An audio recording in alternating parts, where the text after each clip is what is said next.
Good day, everyone. I am Ron, moderator for this webinar. I welcome everyone for today's webinar that will be on Master CMS Medicare PECOS 2.0, New Enrollment and Validation Portal. I would now like to introduce our presenter for today, that is Yesenia Servin.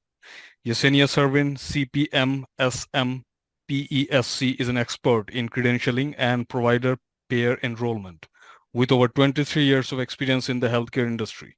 Yesenia has a deep understanding of Medicare and Medicare enrollment and is a nationally certified credentialing manager and provider enrollment specialist. I would now like to hand over the floor to the speaker. Over to you, Yesenia.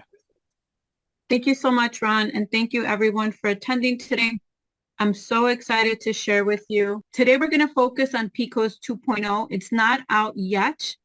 They promised it to us last year, and that fell through when they did the testing. It did not go well, so we'll jump into that. And so we're going to look at the PECOS process and the revalidation process and the way it's going to look now that 2.0 is coming.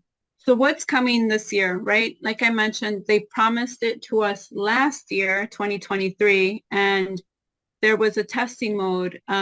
So one thing that happened in 2023 was they did a lot of testing to see if the system would be ready. And when they tried to test, there was a lot of hiccups. There was no way that they could get it out to us in 2023 because that whole testing proved to them that there was still a lot more work to be done. You know, it wasn't little things that needed to be fixed. Otherwise, we would have had it by now. So hopefully all of these pieces will come in. We'll talk about the single application. We'll look at the pre-population of the data, the capability of easily adding and removing providers under EIN, and then the real-time status updates is huge.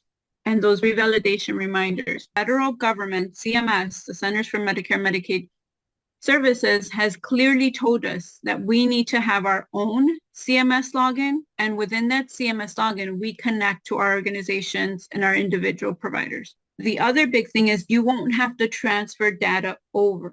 There's no transferring of data. All of that data will be populated by PECOS 2.0. It's going to allow you to easily remove members. Thankfully, with this enhancement, with this new update, you can easily remove them with just a couple of clicks. There's no reason to ask for the provider's signature to get them out of the way.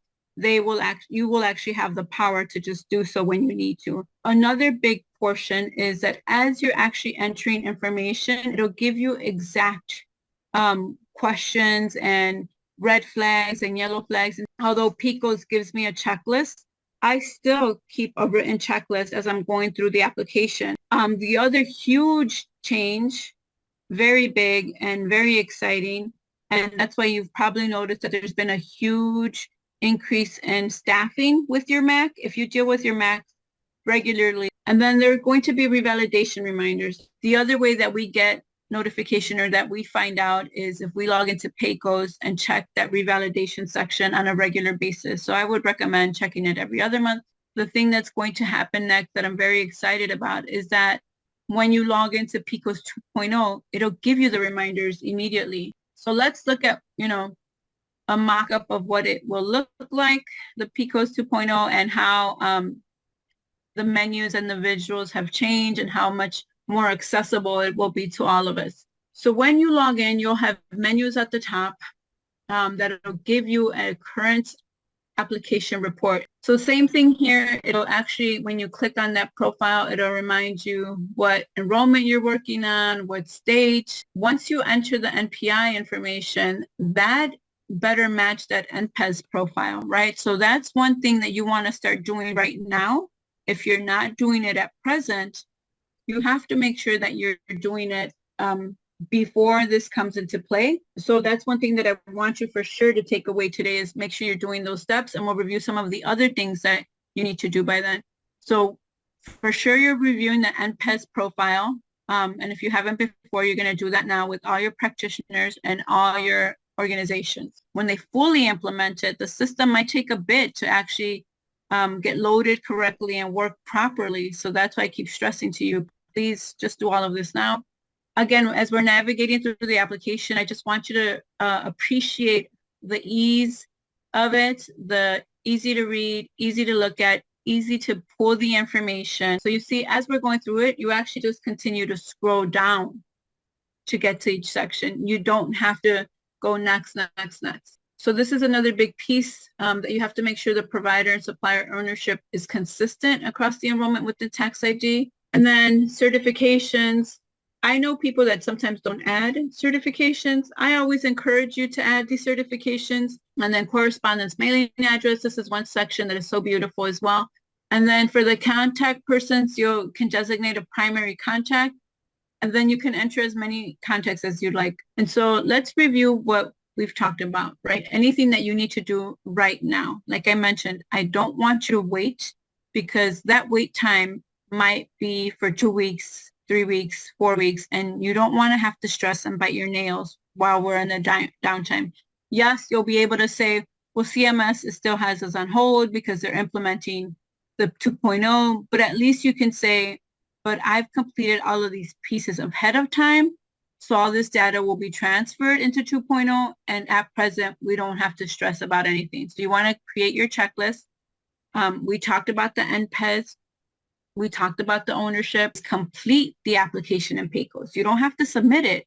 Of course, you understand that you have to start with that CMS connection first. And then if there's any change of information or change of ownership that you need to do now, please do it. And you want to review any revalidation dates. And access manager is the person that can complete new applications. In PECOS, you need to check who is listed as the organization's authorized official and who is listed at the organization's delegated official. For anyone that still uses paper application, which I always say is a big no-no, and I completely encourage you to stop doing that and go to the online PECOS application. And so, like I mentioned, please start that PECOS now, review your checklist, complete your checklist, and do it. I encourage you to do it before this winter is here. Thank you, everyone. I appreciate your participation today. Thank you, Yesenia. So thank you, Yesenia. Once again, that concludes the session for today. Thank you, everyone, for participating. You may all disconnect now and have a great day ahead.